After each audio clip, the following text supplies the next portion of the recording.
Magandang araw po mga kapanalig. Ang usal naman na ito ay nagagamit sa kung kayo po ikulong ng inyong mga kalaban o masasamang tao sa isang kulungan na may kandado. Yan po ay pangkalas ng kandado. Habang ito yung ginagamit ay usalin nyo po ito ng 3 beses at galaw-galawin nyo po yung kandado upang ito'y kumala sa kanyang pagkalalak. Ngunit marami po ang gumagamit ng orasyon na ito na sa kasamaan. Ipinagbabawal ko po na gamitin po ito sa mga taong gustong makakuha ng orasyon na ito. Marami po kami ang nagkakaroon ng orasyon na ito, pero yung iba ay ginagamit sa mga masama, kaya napapahamak sila. Yung akala nilang gagana pero hindi pala. Kaya ayun, yung iba ay namatay dahil sa pagnanakaw nila. Dasalin ito ng 3 ulit.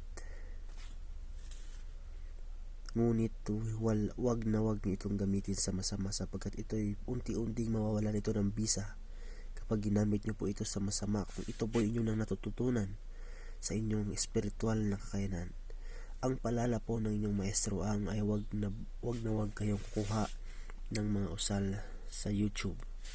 Piliin niyo lang po ang mga taong nagbabahagi ng mga usal, yung hindi po imprenta sa mga libro, kasi maraming mali-mali doon.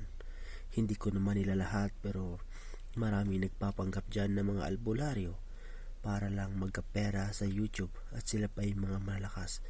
Ako, hindi po ako nagpapalakas dito sa YouTube, kundi nangangaral lang naman ako ng katotohanan.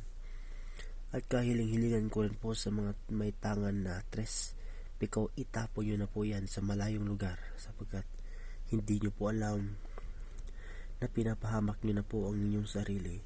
Maraming salamat po at magandang araw sa lahat. Mag-ingat po kayo lagi. Good day.